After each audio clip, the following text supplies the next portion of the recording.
I have joining me on the program tonight the governor of Kogi State, Governor Yaya Bello. He joins us from Lokoja, the capital of Kogi State. Thank you so much, Your Excellency, for joining us tonight on the program.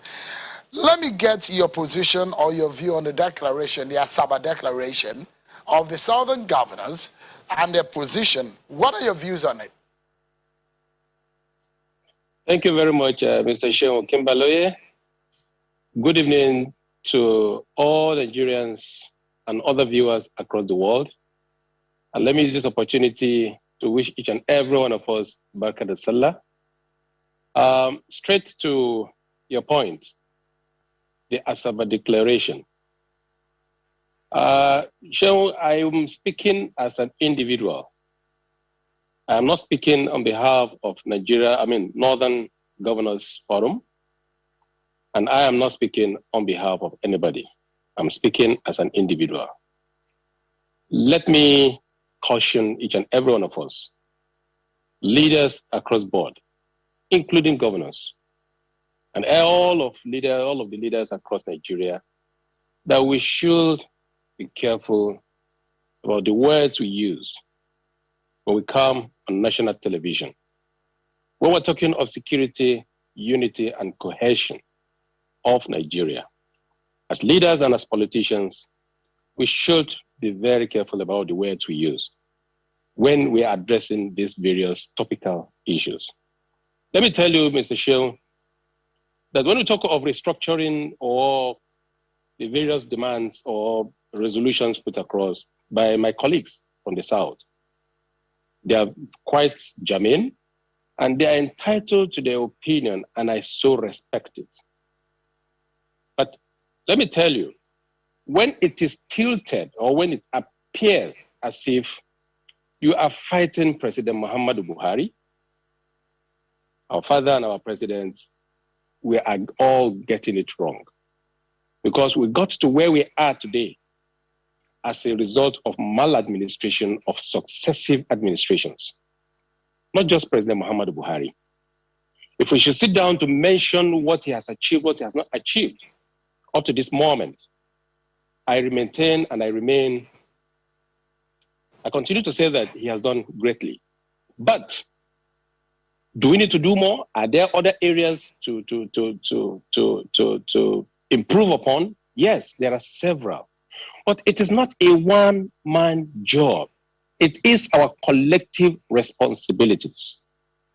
From president to governors to ministers to traditional rulers to religious leaders and everybody, each and every one of us.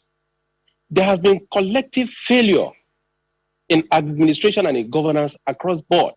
That is where we are today. So let's not just blame it on the federal government alone or call him Mr. President alone. Let me tell you, when we talk of restructuring, Mr. President believes in restructuring. I believe in restructuring. All of us believe in restructuring. But when we're talking of restructuring, from what angle to where? What, within which context? I'll describe my own context about restructuring. That first, from what Mr. President have done, by ensuring signing Order 10, granting autonomy to both local governments, to legislatures, to judiciary, that is restructuring. How many of us today are practicing all of this in our states? How many of us today have given full autonomy to the local governments? Mr. President have signed it. And when we're talking of restructuring, is it balkanization of Nigeria? Or in which context? So we leaders today, let us look inward. Let us look inward, Mr. Seun. So let me what are we doing right? What are we doing wrong? Yeah. So from your point of view, you say you're speaking for yourself, but from that declaration in Asaba, from your view, you think that that was something that looks like was against President Buhari? You see, at any point in time, there's a failure, even in our homes as fathers and as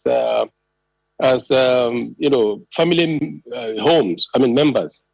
We blame it on Mr. President. That is the tune that it is taken. Mr. President came up with several programs to ensure that, look, this open grazing system of a thing is curtailed. But it was largely criticized in the media and from several other leaders, calling Mr. President names, allowing, oh, Mr. President wants to colonize the country. Well, so many things, including livestock transformation program. All of it failed. Is it Mr. President that is going to go to various states to ensure that this particular program succeeds? In Kogi State, for instance, immediately after Mr. President came up with that program, I am the first state governor to prepare land for the takeoff of that program. Up to now, nobody is looking the way of Kogi State.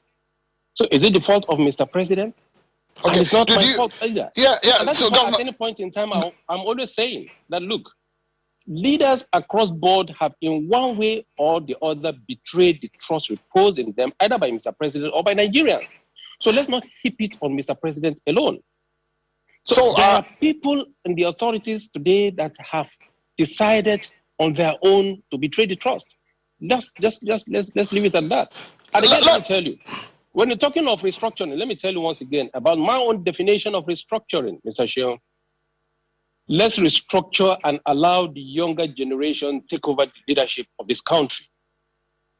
At the level at where from certain quarters where restructuring is sounding so loud, let's look back into history. Let's look into their performance. Let's look into their record. How have they been able to perform while they were given position of authorities in this country? And some of us that are even in position of authority today, how much have we taken the people seriously by implementing programs that touches on the life of the people?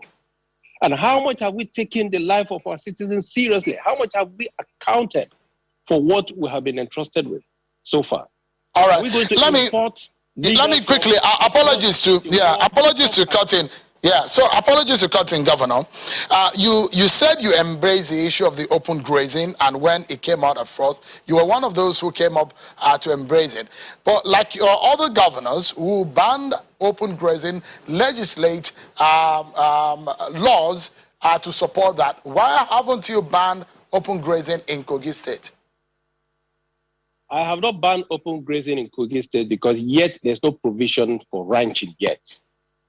There's no provision for ranching. Should I send the millions of Fulani people that are living their normal lives, that have been living with us peacefully over the years? Should I send them away?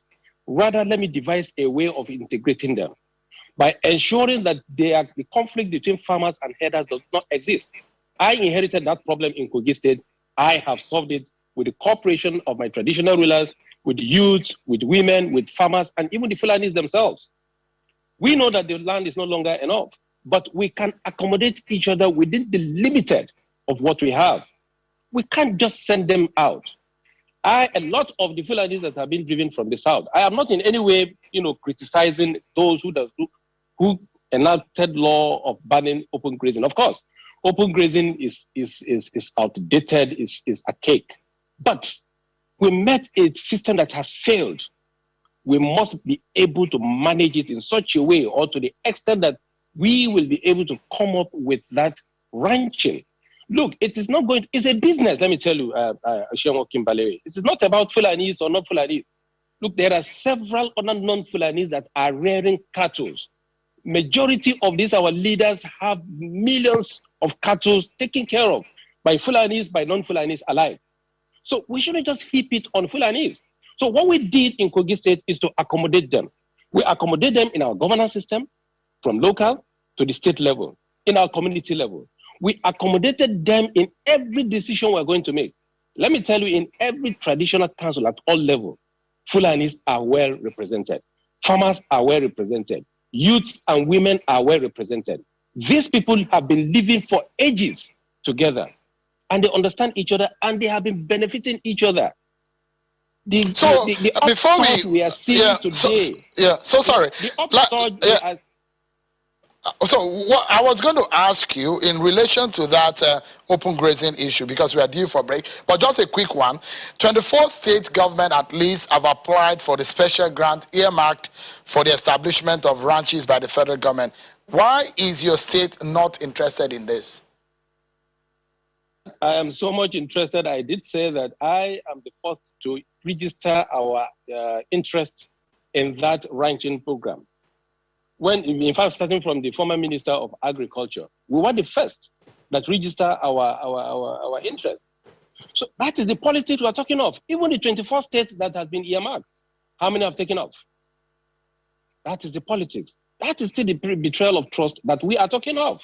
And let me tell you, the upsurge in the current insecurity, especially as it relates to farmers, headers crisis, let me tell you, majority of it are political in nature. They are political. Look, I am a governor, a sitting governor, practically right now, majority, millions of those that are being sent away from Southwest, from Southeast, and other places are residing in Kogi State here. We accommodated them, and they themselves and our farmers are cohabiting.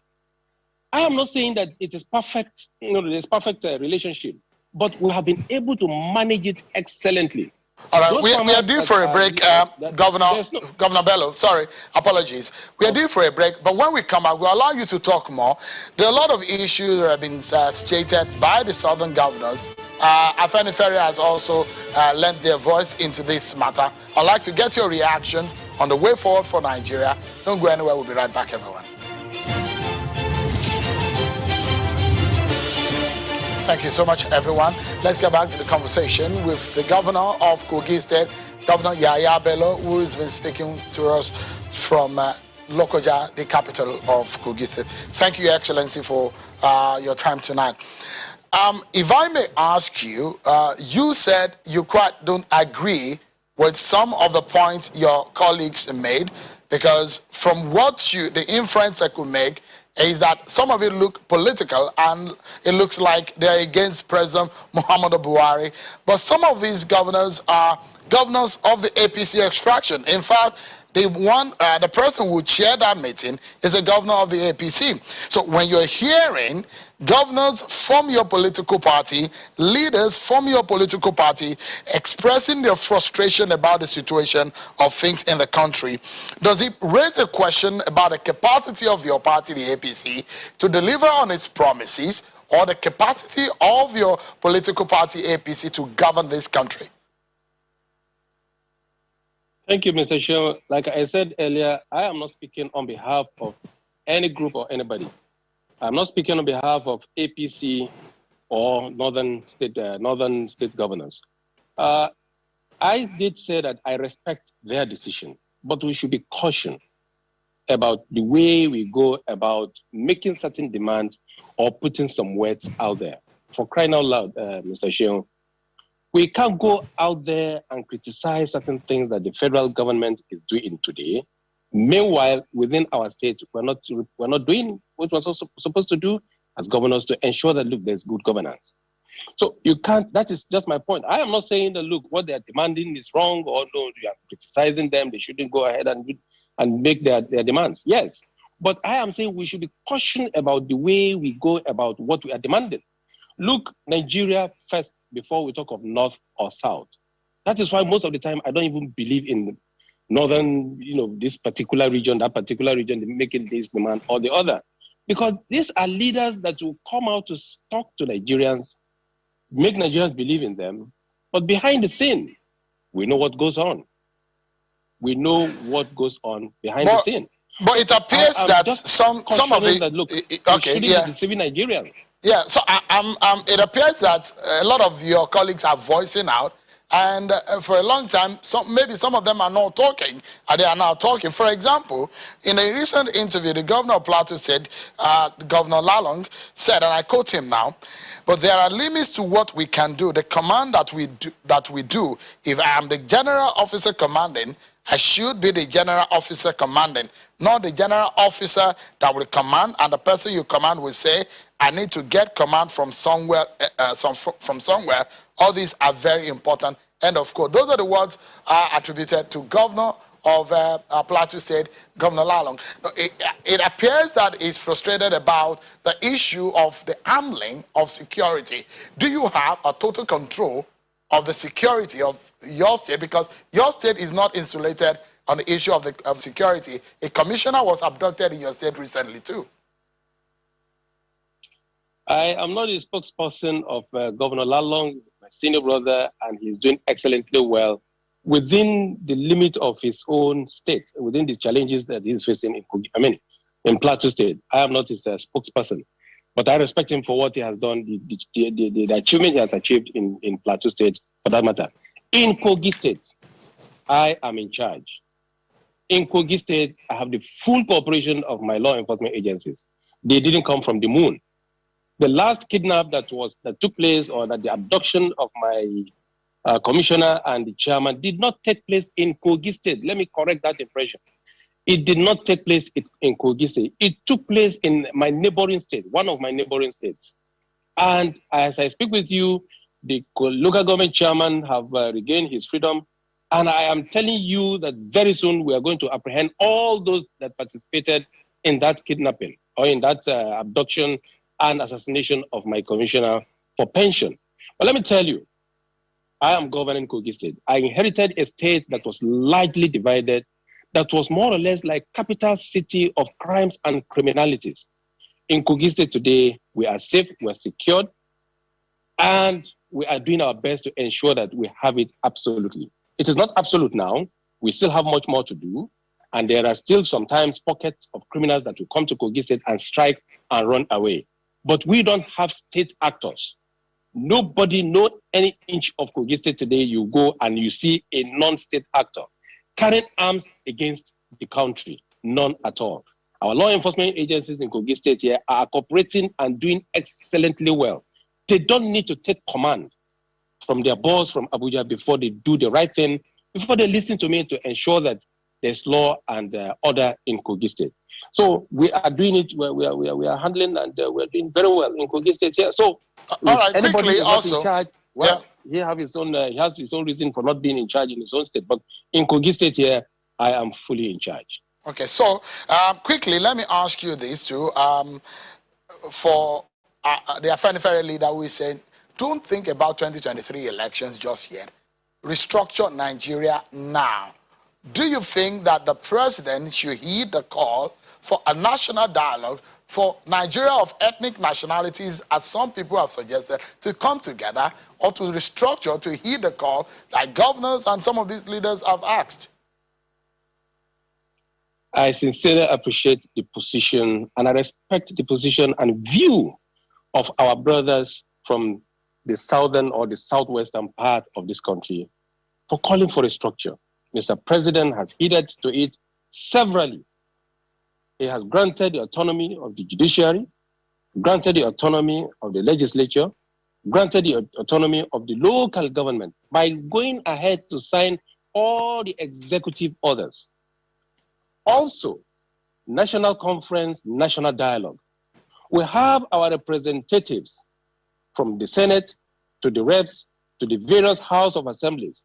For crying out loud, we elected them to represent us.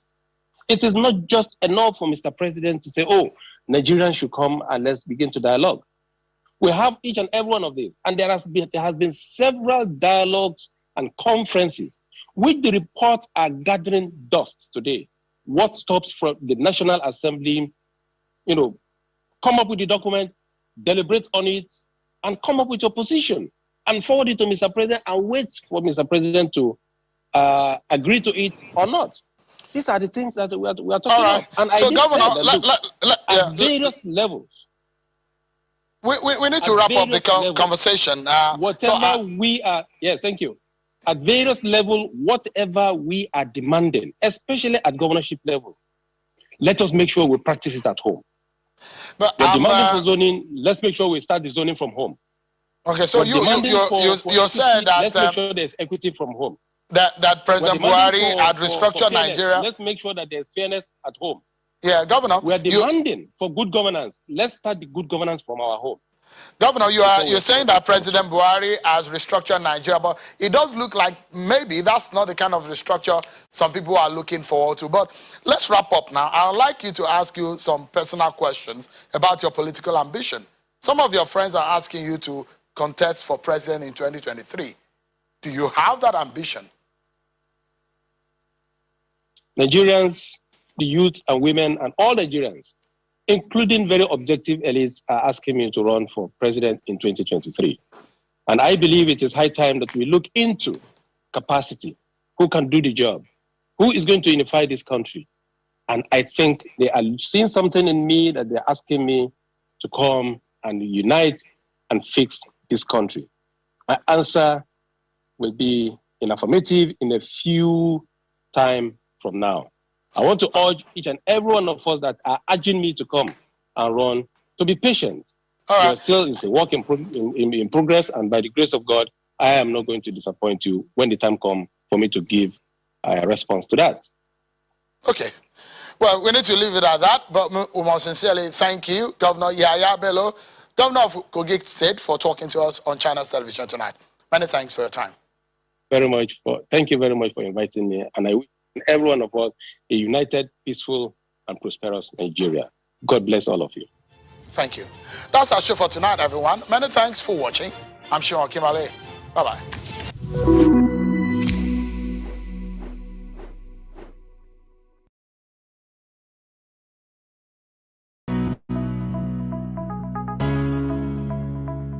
Together, we have made policies to keep Kogi peaceful, safe, healthy, and best for all of our people.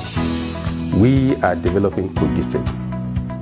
Come, let me show you some of the things we are doing here in the state.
That is not all. Check this out.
That's just a glimpse. We've got more loading.